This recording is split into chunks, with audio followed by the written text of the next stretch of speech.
Shaneenis gaafa wayyaaneen duraan biyya kana turu gaafa inni ilma ajjeesee haadha reeffarra teechisu rasaasa takka xashingoon takka.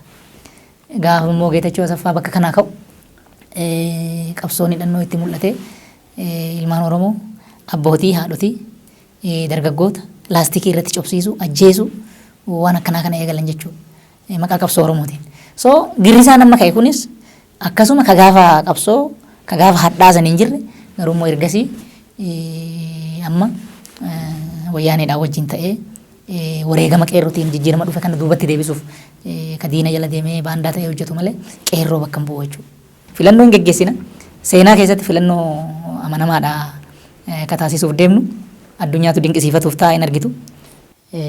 Filannoon Itoophiyaa kun abbaan fedhee waa moo'u garuu immoo karaa dimokiraatawaa ta'een karaa hirmaachisaa ta'een karaa nagaa qabuun karaa naamusa qabuun akka raawwatu taasisuun galma keenyaan jalqabaa ture. Wanni sun milkaa'ee jira.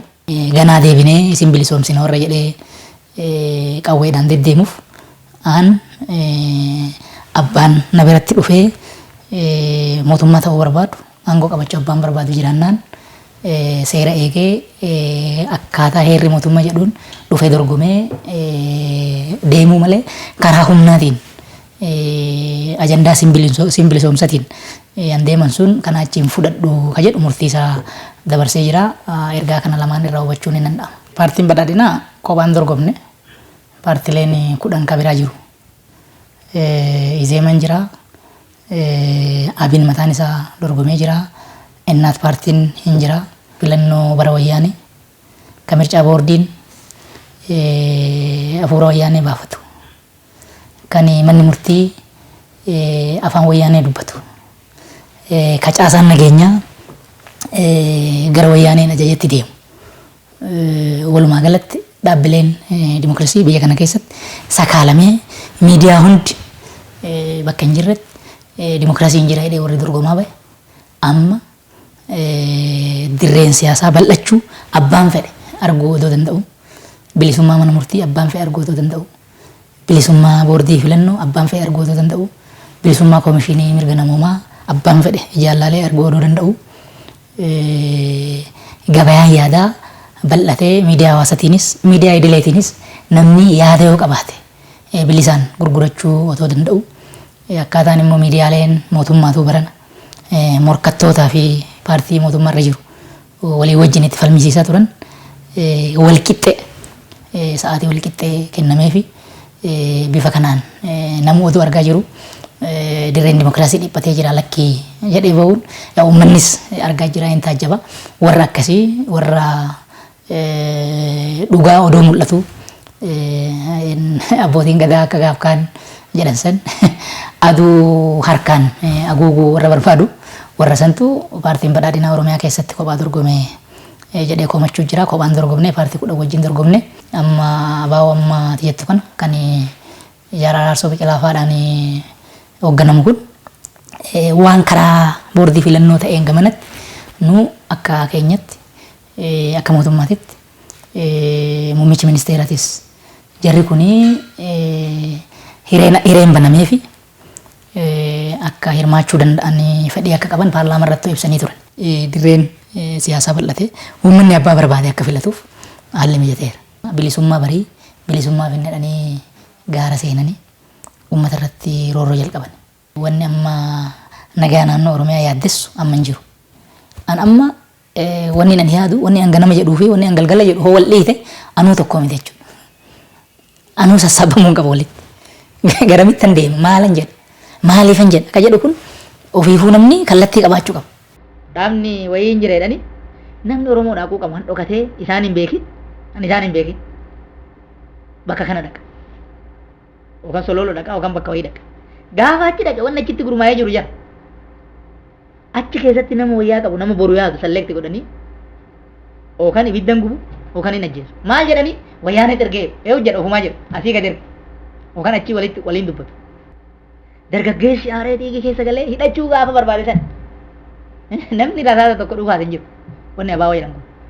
Nuuf hin ta'uu hin hirmaannu jedhame warri keessaa bahe Abaa'oo shaneen hin jira, kafaa'oon hin jira. Kun duruu hin beekna. Normally abaa'oo shaneen gaafuma alarraa dhufuyyuu filannootti amanee hin dhufne. Kafaa'oon yaa bara wayyaaneetu bara cilaanchiliin dimokiraasiitu hin jirre bara interneetiin cufaa ture bara feesbuukiin cufaa ture bara homaa dubbachuun hin danda'amne san dimokiraasiin jira asirraan nan milkeessaa kaayoo kiyya jedheet wajjiin wayyaanee ajjabee dorgomaa ture. Paartiidha moo miti yoo jettee ilaalteewu waanuma paartii isaan godhu yaadamni isaan irratti ijaaraman falaasamni isaan irratti ijaaraman himaammanni isaan irratti ijaaraman mul'anni isaan qaban ergamni isaan qaban achi keessatti immoo duudhaan isaan hordofan kami yoo jettee teettu waan abbaan abaluu jedhu waan biraati abbaan abaluu harkaa qabu immoo waan biraati gara nanan jiru waan biraati achi keessatti apereetivii hin beektayyoo waan adda addaa walitti makame an akka wannoo keessatti walitti dhufe akkasumaan akka waan mana sirbaa wayii jechuudha namni fagoodhaa dhufanii jarri kun hidhaadhaa isaan bahee jira kan miinisootadhaa dhufes jira Saayid Abiyyoon faan bakka waan ajaa'ibaa nutti himanii jedhee namni jarriin dhufan jennaan dargaggeessi jaarsi beerri hundi bahee wannoo jedha. Madirakii irratti gaafa bahanii wannoo jedhan immoo jirtu jedhanii jirra jedhanii jirtu jedhanii jirra jedhanii kaanis kanuma jedhee bu'ee maal rakkattanii rakkoo keessan kamii akkamitti immoo furama imaammanni keenya kana waan kana irratti kan hojjennu waan takka kun hin jiru ambiraas dhufee gaafa koree dooktarri gaafa dhufee koruu jirtu jedha. Yaa'u jalaa jirraa inuma jedhama. Anuma inni jedhe kaanis amma ambiraa dhufa nama 8 koraa 8 jirra jirtu.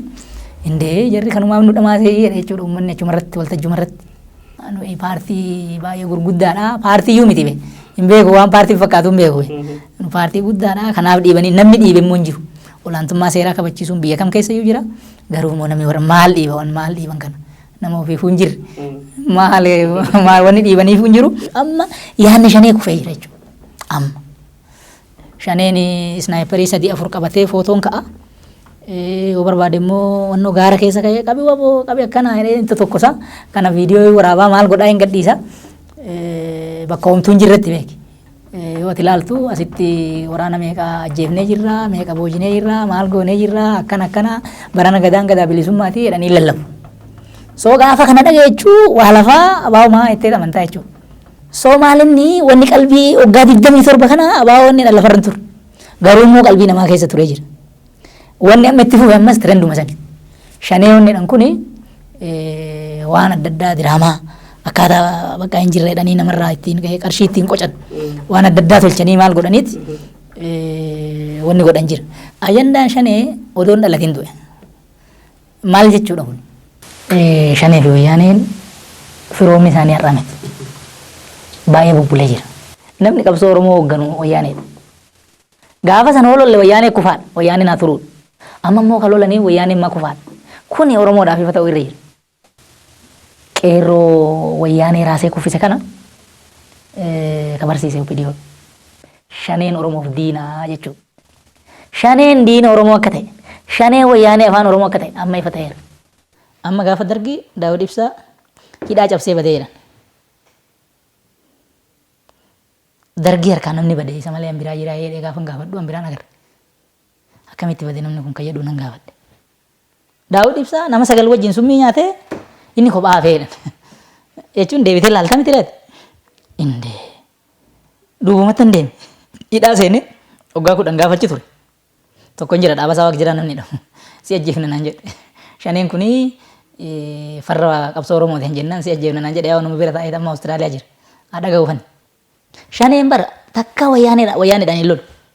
OPDO'n dhaloota falmachuu danda'u uumee jira. Oromoon silaa ka'eetuma dhangala'ee jiksee miti wayyaane. Sabaaf sablammii biraa deeggarsa argate garuu ofumaa wayyaanee qanqaalee miti ka'eetuma akkanumatti harka duwwaa. Wanni amma gurmuu shanee jedhamu kuni dahoo wayyaaneen keessa dhokattee Oromoo itti adamsitu. Dahoodha. Maqaan isaa qabsoo Oromooti. Keessi isaa immoo kiyyoo wayyaanee. Abaa'uma santu wayyaanee dha bara. Abaa'oon wayyaanee afaan Oromoo dubbatu shaneen kun.